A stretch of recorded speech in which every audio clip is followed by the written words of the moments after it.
This is the fleet for Canada's newest police force, decked out and ready to go. But when a 911 call comes in, these cars can't respond. So we're in this dilemma. Somebody's got to be in charge. One police of jurisdiction, and that's the RCMP. So they are in charge, and we work for them, if you will. It's Chief Norm Lipinski's job to sell the Surrey Police Service, to replace the Mounties.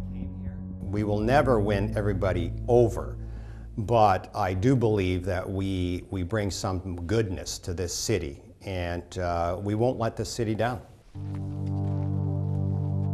Letting people down is exactly what the Mounties did in Portapique, Nova Scotia in 2020. Systemic failures, poor communications, and a lack of local knowledge played a role in the country's worst mass shooting. This year, an inquiry exposed the challenges of a police force spread too thin. A single organization responsible for everything, from traffic to terrorism. It's why Lipinski believes Surrey deserves a police force just for Surrey.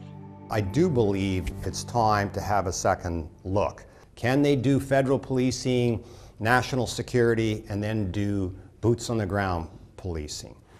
Should the Mounties police both urban cities and rural towns?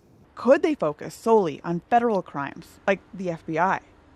They're questions for the top Mountie in BC. I think those discussions are healthy. I think we as an organization need to learn from and evolve as a result of those discussions to make ourselves better. Dwayne McDonald argues the RCMP's model is what makes it so valuable. The knowledge, skills, and expertise that we are able to bring to any one public safety issue, whether small in a rural area or internationally, I think that's something that we shouldn't shy away from, but that we should celebrate. Surrey isn't the only place questioning the value of the RCMP. The force has been plagued by a sexual assault scandal, called out for systemic racism, and most recently, the mass shooting in Nova Scotia exposed fundamental flaws with the RCMP. It has some observers wondering if the force is even capable of change. So maybe tell me a bit about the woman in this photo. Well, that is me. Karen Adams knows what it's like to push for change from inside the force.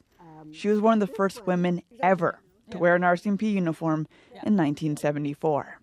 But still we had shoes that looked like a granny and had heels on them. Not really functional at all, but some gals have stories about chasing people and falling. Fighting to be on the same footing as the men.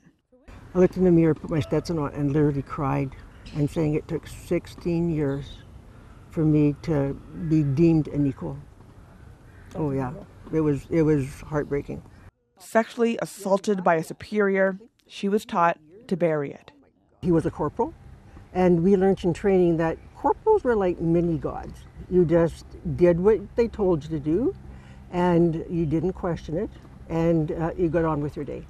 Adams believes reform is necessary to fix the toxic culture. I think the organization has become too large, too cumbersome to deal with all the situations it's dealing with.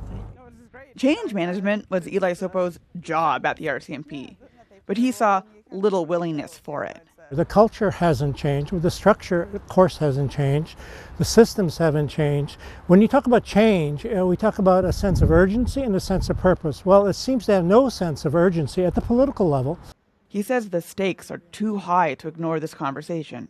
I guarantee you, you will have another major disaster, severe injuries, death, and complete chaos because of poor communications, poor issues management, poor leadership and structures. Those shoes and the clutch purse, let's be honest, not functional. People clearly felt different at the time.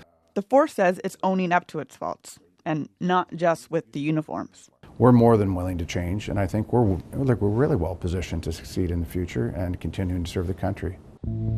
How is now a question for cities, provinces, and the federal government, possibly changing the iconic Canadian symbol forever.